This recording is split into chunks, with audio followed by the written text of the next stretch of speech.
Welcome back to Max Reaction. How are you doing today? Hopefully you're doing good, like I am. Hopefully you're doing good. Anyway, we're gonna react to a video, and the title of it is just like ripping my heart apart. It's making me really sad.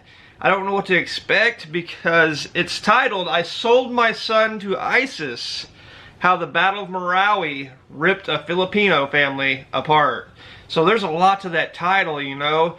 You got like a family selling their son to ISIS, and it has something to do with Marawi, and they're Filipino. I mean, I can't ever imagine ever putting my son in harm's way. I got 2 sons and 1 son on the way, you know. We'll have another son in January. I would never attempt to put my sons in harm's way ever. So this is gonna be sad. So we're gonna check this out. We're gonna react to it. I don't know what to expect. So let's react, let's watch together, then we'll talk about it afterwards in the comment section. Don't forget to leave comments, but for now, let's get into this. Eh sabi ko tsaka yung pagka ano natin, sabi ko sana anak, buhay ka na kayo.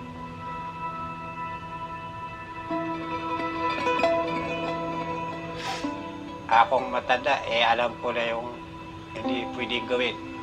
Sounds like a father. Hindi ko pa rin mapapatawad ang sarili ko. I guess he's talking about his son dying. I sold my son to ISIS. That is just so heartbreaking. On the outskirts of war-torn Marawi, the Islamic city on the southern Philippines island of Mindanao, her family struggles to come to grips with its painful past. Wow. They have agreed to share their story on the condition that we don't show their faces. Pangalan ko po si Faisal, 47 years old. Ang pangalan ko ay ang mga anak ko ay 7. 7 children.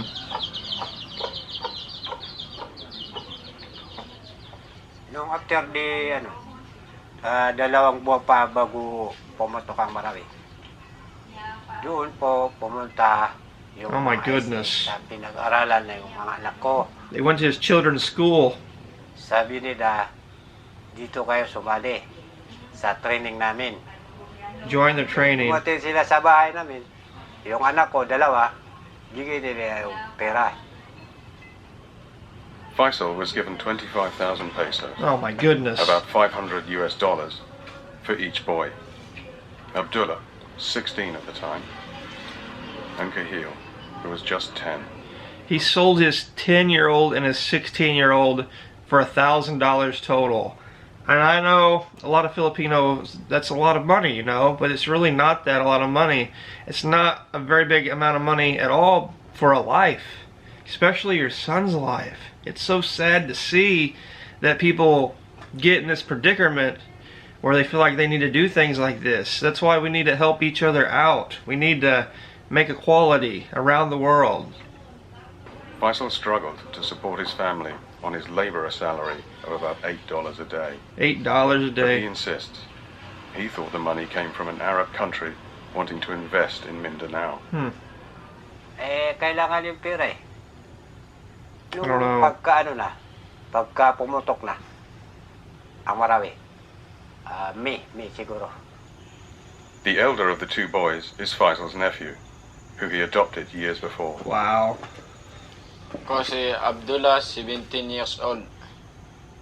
Masaya ko na mag-aaral ako ng Arabic. Pumunta kami sa Marawi. Naiba ng naisip ko. Kasi nakita ko na yung mga ISIS na nakitim. So he didn't know fully that he was with ISIS, I don't think. Sumunod kami kasi sabi nila, punta tayo sa Piaga po. Doon kayo mag-training. Yung ginagawa ng sundalo yung nakadapan at hawak ng baril. Yung may pinahawak ng baril na totoo. Wow. There are no official figures about the number of child soldiers who fought in the Marawi conflict. I bet it was quite a few. But many other parents have given similar accounts of being paid to send their children to what they believed was a school to learn Arabic and self-defense. So they were tricked. Abdullah says there were about 50 other young men and women at his training camp. ألم يجدك يتيما so sad. Yung jihad kasi, pag sumali ka doon, yun yung paniniwala na pag doon ka doon namatay is mapupunta ka doon sa heaven. Ako po si Paida, 8 taong gulang. She's 8. Karamihan kasi sa ni-recruit ko is mga ka-age ko lang, mga 30 to sa gera na yan na And I think the reason they go after kids because they're easier to make them follow you and what they believe, you know? Like, they may think it's one thing and you trick them into something else, and that's what it sounds like happened. And just right there, the way ISIS treats people, just right there makes it evil. I mean, you're messing with people's mind. Why would you do that? Unless you're doing evil acts. Faida did not recruit Abdullah and Kahil, but the militants tasked her with finding people just like them to be trained as child soldiers. Wow. Faida was only 16 when she was first approached by the militants. She says she was reluctant at first, but poverty ultimately drove her to become a recruiter. That's right, you know? Kasi yung papa ko, namamasada. Then, kalaon, and yung motor niya, yung nasunog ba? Na-convince lang ako nung yung wala na talagang... She was trying to help. She was trying to help. Yung papa ko. Una nilang sinabi sa akin ay mga 8K nung bago pa lang. $150 Pero US. nung tumagal na, naging abot na ng mga sobra 10, 20, ganun.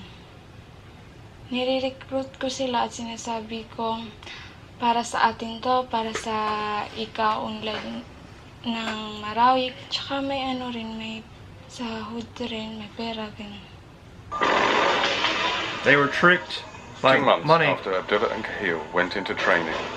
Hundreds of militants laid siege to Marawi with the aim of establishing a caliphate for ISIS in the Philippines. Look at that, man. The military and the militants engaged in a 5-month-long battle It's a that long left the eastern time. part of the city, the economic hub of the region, devastated. Sabi nila, pag tapos na yung, pag namatay na yung naunang nakipagbakuan, kami na ang kuan. Susunod. They are planning a second round. From his training camp, Abdullah was able to call Faisal. Sabi na, Tay, ISIS pala to yung nasama namin. Wow. Wow. Anong gagawin namin? Sabi ko, tumakas na kayo. Papatayin kami pag hindi kami magipagarinan. Anong gagawin namin? Sabi ko, tumakas na kayo. May mga tao dito, mga tao chance, sabi nila. Gotta get out of it. Punta, sabi ko, dito lang ako, iihi muna ako. Nung nakapunta na ako, walang nakita sa akin. Tumakbo na ako. He ran away. While Abdullah escaped, Kahil had been sent to another camp and taken to the main battle area in Marawi. Oh my goodness, it's 10. Faisal recalls being allowed by the military to go in to find his son on the 10th day of fighting. 10 years Nung pumasok old. kami, siyempre, putukan na yun eh. Yung aeroplano at saka yung helicopter, bumibigay na eh. Bumubumba din. At saka yung pinapasok namin, din yun. Putukan din doon eh. Pumasok na kami. Pumasok na yung binigyan kami This is na deep. This is dalawang deep. oras.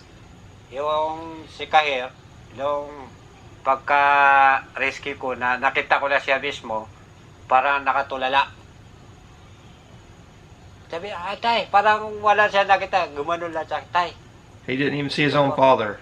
Nakatulala lang. After the dramatic rescue, Faisal took Kahil home to his mother. Wow. Si Kahil, masayahin siya. May pangarap siya. Gusto niyang magtapos ng Arabic. So they saved Ang the pangalan ko boy ay for Sarah, now. 45 years old. Yung na-rescue si Kahil, masayang-masaya kami isang pamilya kasi na-rescue na namin siya.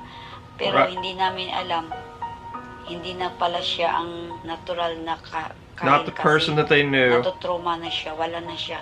Natatakot siya, umiiyak, tumatakbo, at saka nandyan na lang siya sa may sulok.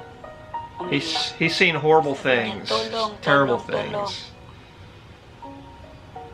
Hindi niya nakayanan yung mga 2 buwan ata, pero hinang-hina na siya. Hindi niya nakayanan yung trauma niya at saka yung sigaw ng sigaw. Tapos nanghihina siya, hindi na kumain. Wala na, parang iyak ng iyak. Parang nakita niya sa buong paligid yung mga putukan. Shooting, the deaths, the sounds. Tapos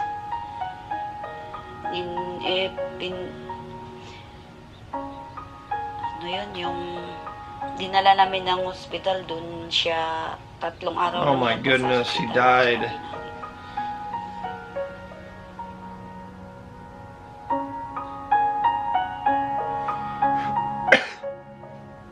Ang sasabihin ko, yung nag-recruit sa anak ko, She pag said she would makita ko, kill papatayin the ko people siya. that recruited her son.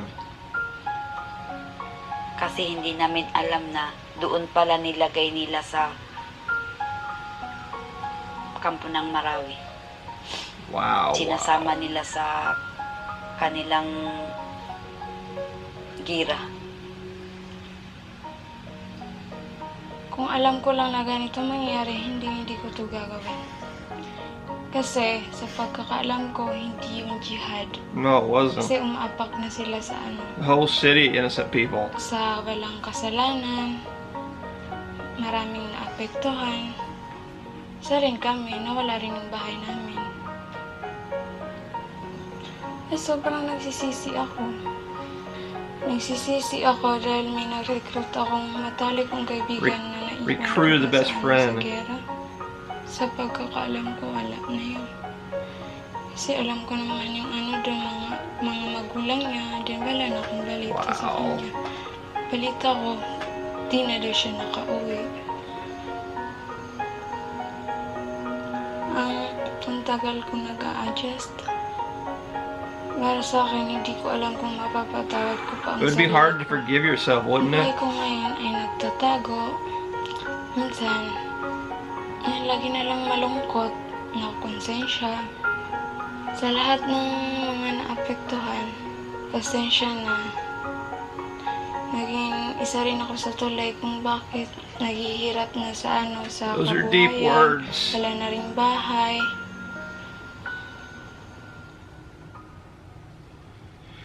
Wow.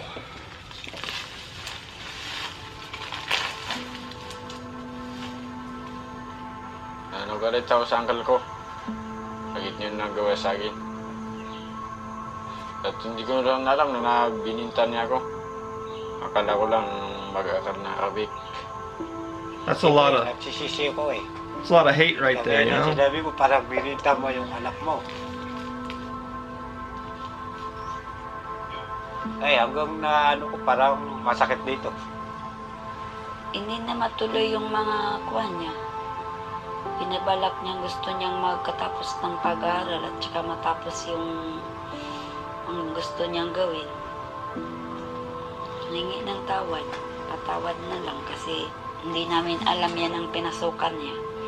At dyan siya na nadala sa ganyang buhay. Sana mapatawad niya lang lahat. Hindi ko nakakuha. Iniisip. Focus na lang ako sa kuwan. School. Focus on your studies. Gusto That's kong good. makatapos ng pag-aaral para maging pulis ako. Yes, good plans. Gusto kong maging pulis kasi gusto kong mahuli yung nang-aabuso ng tao at yung Yes. Opo, magawa opo. ng kwan. Masama. Para hindi na maulit yung nangyari noon. Tanong ko si Ala, bakit nangyari ito na ganitong nangyari?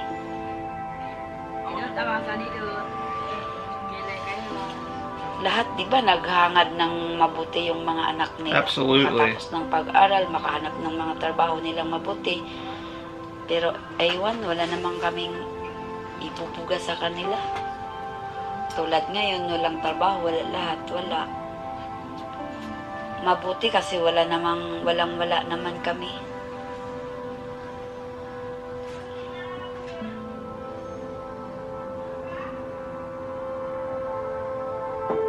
This is just a really tough, sad situation. It just rips your heart out when you see it. It makes you feel so dark inside.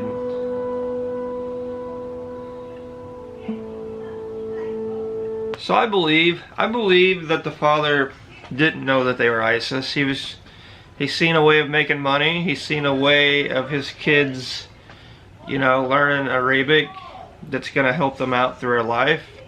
And then boom, ISIS is fool's gold. They're evil people, and they'll do whatever, tell whatever to get their way.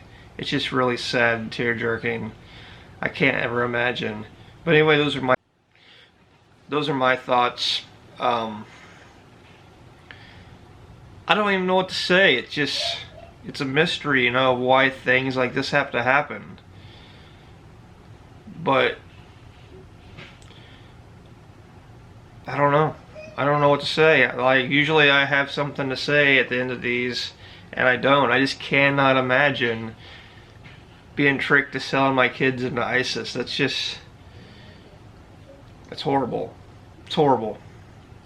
I don't know. Those are my thoughts. What are your thoughts? Comment down below and let me know. This has really got me disturbed a little bit, It's just rough. Anyway, those are my thoughts. What's your thoughts? I'll see you next time. Peace.